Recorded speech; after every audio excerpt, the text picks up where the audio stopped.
Silakan subscribe Cerita Cinta YouTube channel. Terima kasih. Kavi sudah di kamar hotelnya. Sejak tadi matanya berbinar, belum juga tidur. Padahal sudah tengah malam. Ini karena Winda membuatnya terbayang-bayang sampai tidak bisa memejamkan mata. Tidak sabar menunggu matahari terbit esok hari, karena mereka akan terbang ke Medan. Tadi hampir saja ia menggoda Winda, sayang sekali gagal karena wanita itu malah langsung memukul lengannya, mencubit pinggang dan lengannya hingga ia mengaduh dan minta ampun.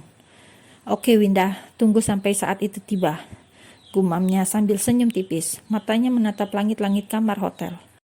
Agar ia bisa tidur dan fresh esok harinya, Kavi pun mematikan lampu kamar dan bersiap untuk tidur.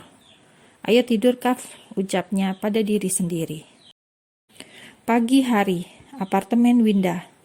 Belum pagi sih, matahari saja masih sembunyi, udara pun masih terasa dingin. Ini pukul 5 pagi, tapi Kavi sudah ada di depan apartemen Winda. Berdiri di sana, mengetuk berkali-kali karena tidak kunjung dibuka. Win, kemana kamu?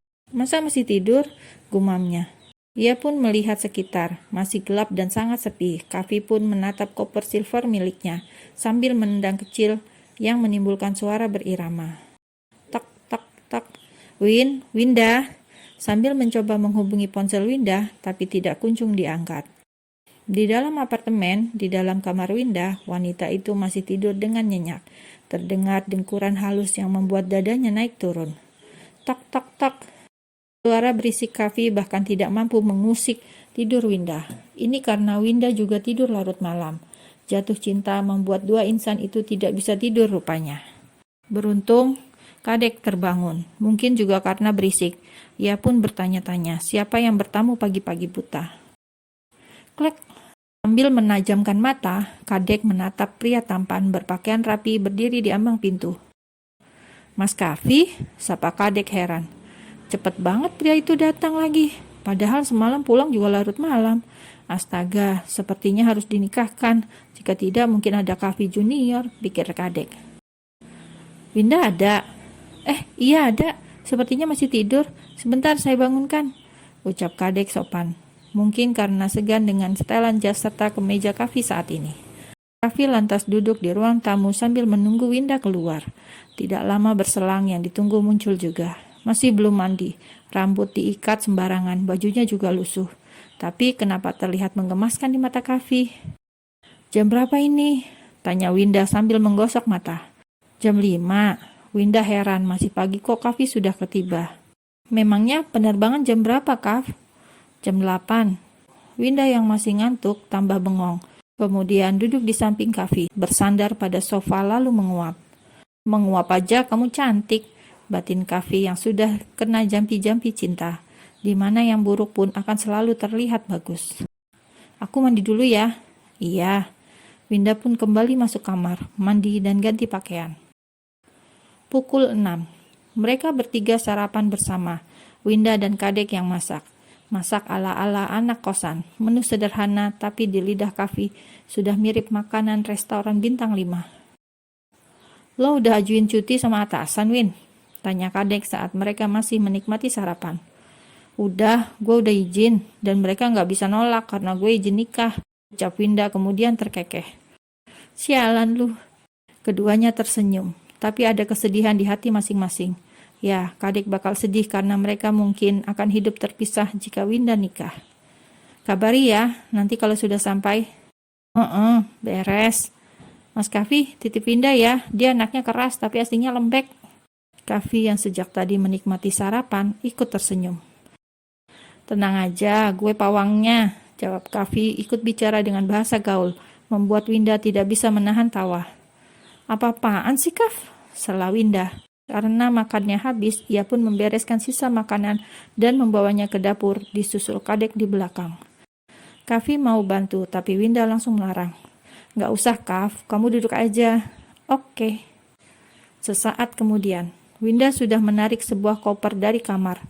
Karena jaga-jaga, tidak mungkin mereka langsung pulang. Begitu juga Kavi, pria itu juga membawa koper. Kalian hati-hati ya. Iya, Dek. Mas Kavi, jangan lupa, meski keras, Winda ini rapuh, ucap Kadek. Ia tahu mereka akan mencari ayah Winda. Kadek takut Winda pasti akan terluka. Karena selama ini yang Winda cerita padanya, sang ayah kurang peduli. Malah terkesan abai dan menganggap Winda sudah mati. Jangan khawatir, balas Kavi sembari merangkul bahu Winda. Kalian lebay, cetus Winda pada Kadek dan Kavi. Karena tidak mau ketinggalan pesawat, mereka pun meninggalkan apartemen setelah pamit pada Kadek. Bye, bye. Kadek pun melepas kepergian Winda dengan saling memeluk hangat. Setelah penerbangan 4 jam lebih, akhirnya mereka sampai juga di Medan. Siang yang panas di kota Medan.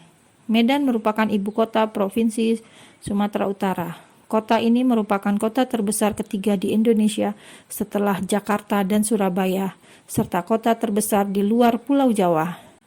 Kota Medan merupakan pintu gerbang wilayah Indonesia bagian barat dengan keberadaan Pelabuhan Belawan dan Bandara Udara Internasional Kuala Namu yang merupakan bandara terbesar kedua di Indonesia. Sekarang Winda dan Kavi ada di bandara itu, sambil menunggu mobil yang sudah Kavi pesan. Tidak lama kemudian, seorang pria menghampiri Kavi dan mempersilakan ikut dengannya. Rupanya itu jemputan Kavi. Pria paruh baya itu meraih koper Winda. Ia juga hendak menarik koper milik Kavi, tapi Kavi bilang tidak usah. Biar saya bawa, Bapak bawa itu saja. Pria penjemput itu mengangguk mengerti. Di dalam mobil, Win, kita istirahat bentar di hotel ya, baru ke rumah ayahmu. Winda duduk murung, malah tidak mendengar apa yang Kavi katakan. Winda, barulah wanita itu mendongak saat namanya dipanggil. Iya? Tidak apa-apa. Kavi kemudian meminta Pak Sopir langsung ke alamat ayah Winda yang lama. Entah masih pindah atau masih di sana. Keduanya tidak tahu, sebab sang ayah ditelepon juga tidak diangkat. Hampir 1 jam mereka menempuh perjalanan, akhirnya sampai juga di sebuah rumah lantai 2. Ini alamatnya, Pak? Tanya Winda pada sopir. Winda ragu karena bangunan rumahnya tidak sama seperti dulu. Winda sempat ikut ayahnya ke Medan saat kecil, karena sang ayah memang pernah kerja di sana. Tapi itu dulu, sekarang Winda banyak lupa, karena itu sudah sangat lama sekali. Bener, Win, ini rumahnya. Kavi pun ikut bertanya, dan Pak Sopir langsung menjawab benar. Benar ini Tuan alamatnya. Baik, terima kasih. Tunggu di sini dulu ya, Pak. Baik, Tuan. Kavi kemudian mengajak Winda masuk, tapi mereka harus menunggu dulu di depan pagar. Permisi, teriak Kavi kencang agar penghuninya keluar. Ting tung. Ada orangnya kan, Win? Tuh mobilnya ada, jeletuk Kavi yang mengintip di celah pagar. Sepertinya. Tidak lama kemudian, seorang wanita berdaster di atas lutut datang mendekat dan membuka pagar. Cari siapa ya? Tanya wanita yang sepertinya ART di rumah itu. Pak Ruhut ada? Tanya Winda ragu. Oh, Bapak, ada di dalam, mari. Winda kemudian menatap Kavi. Entah mengapa ia kok takut masuk ke rumah itu. Begitu mereka masuk ruang tamu, seorang wanita yang cocok jadi kakak Winda keluar dari dalam rumah. Siapa, Bi? Ininya ada yang cari Bapak. Siapa? Wanita yang tak lain adalah ibu sambung Winda itu menatap Winda dengan dalam. Apa ini anak Mas Ruhut? Masa sih? Kok jadi cantik dan glowing? Batin ibu sambung Winda tersebut. Siang, Tante, sapa Winda. Tante, ini sih anak si gila itu. Akhirnya ia menyadari siapa yang berdiri di depan. Kenapa kamu kesini?